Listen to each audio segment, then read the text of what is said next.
Olá, bom dia alunos do curso de Ciências Biológicas do estado de Roraima, especificamente dos municípios de Caracaraí, Mucajaí e São Luís do Anauá. Desculpa porque o nome ainda é complicado para mim, é a primeira vez que eu tenho contato com esses municípios. Na verdade eu ainda não conheço o estado de Roraima, mas espero conhecer em breve. Estarei aí com vocês já nas próximas semanas, mas eu estou aqui para dizer que vocês são muito bem-vindos ao curso de Ciências Biológicas. Eu sou a professora Silvânia Furtado, sou professora de Anatomia da Universidade Federal do Amazonas e agora do ensino à distância no curso de Ciências Biológicas. Eu me formei aqui na UFAM, né, nós estamos no prédio da UFAM. Eu me formei aqui no ano lá de 1996, já faz um tempinho, e desde 1998 que eu atuo nessa disciplina, então já são lá 20 anos nesse universo da anatomia. Eu vim aqui para falar um pouco para vocês sobre esse novo mundo que está se abrindo para vocês e começar dizendo que essa disciplina é a disciplina base, eu costumo dizer que é o alicerce para você aprender todas as outras disciplinas do curso de Ciências Biológicas. Como vocês devem saber, ciências biológicas ou biologia, bio quer dizer vida, logos quer dizer estudo, então o estudo da vida. Mas para você estudar essa vida ou esses seres vivos, você precisa conhecer a arquitetura do corpo desses seres vivos. E a anatomia, então, começa a te introduzir nesse mundo que é o estudo da estrutura, né, e do funcionamento dessas partes do corpo. Então, a anatomia, se a gente for pegar a palavra anatomia e dissecá-la, eu adoro esse nome porque dissecação é um termo muito utilizado na nossa disciplina. Se a gente dissecar a palavra anatomia, ana quer dizer cortar, quer dizer partes, né? Ana quer dizer partes, tomia quer dizer cortar, por isso que a gente diz de tomografia, né? Todo mundo aí já deve ter visto uma tomografia e ver que são várias partes cortadas de um todo. Então, a anatomia nada mais é do que cortar em partes, cortar para que a gente consiga estudar cada parte separadamente, mas não esquecendo que essas partes separadamente constituem um todo que precisa funcionar como um reloginho, como uma máquina. Então, o corpo funciona como uma máquina. E quando eu estou falando de corpo, apesar da nossa disciplina ser bem direcionada para o corpo humano, nós vamos ter alguma coisa, algumas informações acerca de outros organismos vivos, né? E vocês também vão ter outras disciplinas ao longo do curso que vão tratar desses outros organismos.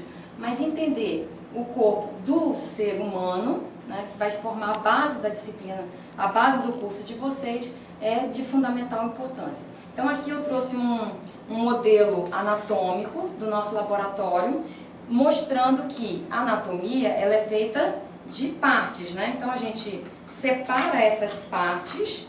Então a gente tem aqui um encéfalo, né? Um encéfalo humano, a representação de um encéfalo humano cortado em duas partes. Essas duas partes, metade esquerda e metade direita, ainda pode ser cortada em parte anterior e parte posterior, ou parte inferior. Nesse caso aqui, a parte inferior. Tá meio duro. Então eu consigo soltar essas partes e estudá-las individualmente. Isso vai fazer com que a gente tenha um conhecimento mais profundo ou mais científico de como funciona o nosso corpo, porque a gente tem muita informação que a gente traz, né, da nossa vida, do nosso cotidiano, que nem sempre essas informações são realmente verdade, né? Ontem teve um episódio, às vezes a gente vê episódios na televisão, né, em filmes, em séries, em novelas, que dão informações muito contraditórias, né, informações muito erradas de como funciona o nosso corpo. E nós que estamos nos preparando para entrar no mercado de trabalho, a gente tem que separar o que o povo fala e o que é cientificamente provado, né? E como a gente deve falar de forma científica. Então daqui para frente, a gente vai trabalhar muito a questão do vocabulário. É super importante que você entre nesse novo mundo com esse novo vocabulário. E para que eu consiga exercitar esse vocabulário, eu preciso ouvir, preciso falar e preciso principalmente escrever de forma correta, escrever anatomicamente. Então vocês vão perceber que a linguagem de vocês, do cotidiano, vai mudar. As pessoas que moram com vocês, os amigos, os familiares, vão perceber que você está com uma linguagem diferenciada. Se isso não acontecer, para tudo, porque alguma coisa está errada. Porque é natural que o seu vocabulário comece a mudar. Tá? Então eu preciso perceber isso nos nossos encontros virtuais, nos fóruns de discussão. Eu preciso reconhecer essa mudança de vocabulário ao longo desse semestre que a gente vai ficar juntos aí na disciplina de anatomia, tá bom? Bom, anatomia então, como eu falei para vocês, é cortar em partes. Essa disciplina é uma disciplina muito antiga, ela vem desde lá dos anos 500 a.C., então oficialmente ela começou a ser exercitada no ano 500 a.C., lá no Egito, e a partir daí ela foi sofrendo várias atualizações, mas modificação, no sentido literal da palavra, isso não aconteceu. Então a gente diz que muitas pessoas dão um tom pejorativo para a anatomia, dizendo a anatomia é uma disciplina morta, né? Que é uma disciplina que não muda, e não muda mesmo. Nosso corpo é assim desde que estamos aqui, né, em cima da Terra, mas o método de estudo, a forma como você vai adentrar nesse corpo para conhecer o seu mecanismo, isso vem mudando sim ao longo do tempo. Então, para estudar anatomia, nós temos algumas ferramentas. A primeira ferramenta é esse livro aqui, que é um livro-texto de anatomia. É o livro mais importante na nossa área hoje, é considerado a Bíblia da Anatomia, que é a Anatomia de Gray. Então, quem tem acesso a TV a cabo já deve ter ouvido falar, ou até pela internet mesmo, redes sociais, sobre o Grey's Anatomy, né? O famoso Grey's Anatomy. Tem aqueles personagens famosos e tal. Então, o seriado foi inspirado nessa anatomia de Gray. Então, esse Henry Gray foi um médico que em 1852 editou a primeira versão desse livro. Né? Então, esse livro ele é considerado hoje para a gente o livro mais importante da anatomia. Mas nós temos inúmeros outros livros, que a gente chama de livro-texto, para estudar anatomia. Esse autor ele ficou famoso lá nos anos de 1852, porque ele publicou uma dissertação sobre o baço. Né? Depois a gente vai conhecer o baço e entender como ele funciona, como ele se comporta dentro do nosso corpo. É um dos órgãos que a gente vai estudar mais para frente, ok? Além do livro-texto, nós temos também os atlas de anatomia, né? Então, o atlas mais famoso, que as pessoas mais comentam, é esse atlas aqui, que é o atlas do Sobota. Né? Então, a gente tem também outros atlas. Os atlas, normalmente, são imagens, né? Imagens anatômicas. Então, a gente tem como desenho, que é o caso do Sobota, do Netter, né? E alguns outros atlas. E temos os atlas fotográficos, onde as imagens são fotografadas e mostradas no papel como elas são realmente, ou seja, não são coloridas. Então, nesse atlas do Sobota, por exemplo, você vai encontrar artérias de vermelho, veias de azul.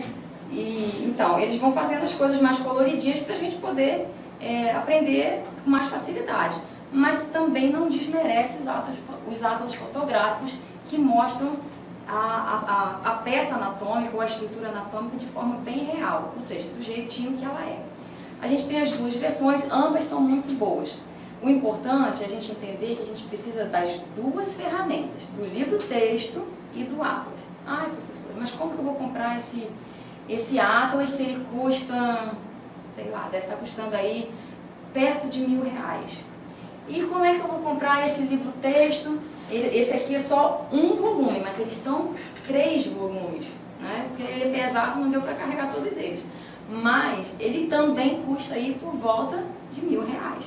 Ah, é muito dinheiro, eu não tenho como comprar.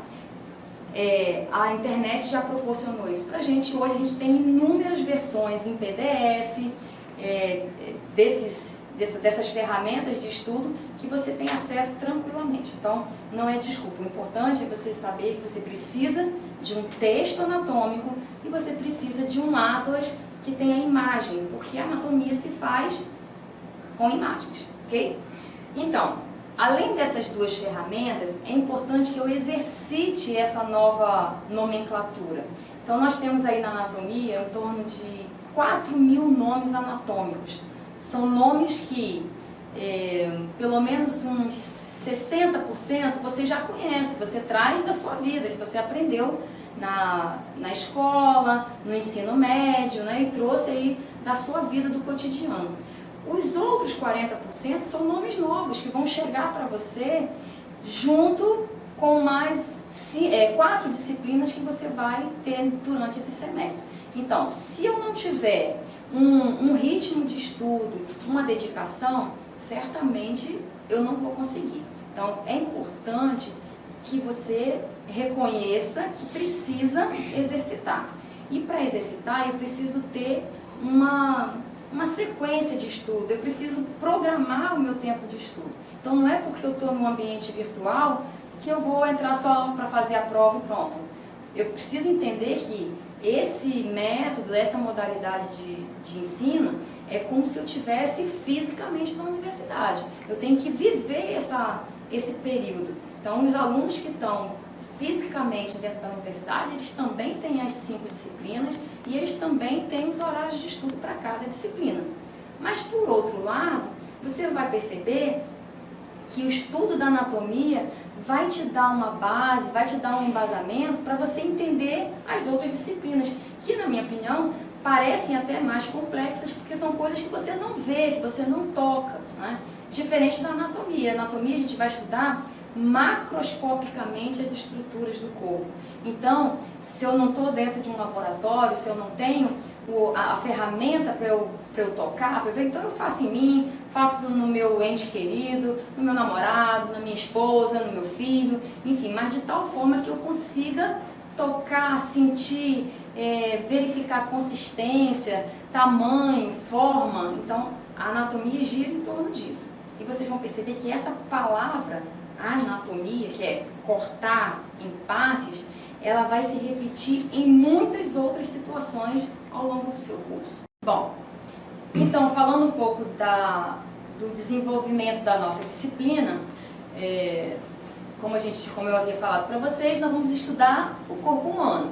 O corpo humano, não só o corpo humano, como de outros animais também, sobretudo dos mamíferos, é dividido em 10 sistemas. Quando eu falo 10 sistemas, pode ser 11, pode ser 9, pode ser 12, porque depende da divisão que cada referência bibliográfica fez. Às vezes a gente junta 2 sistemas num só. Então a gente vai passar aí pelo sistema locomotor. Então a gente vai iniciar a disciplina falando sobre o sistema locomotor.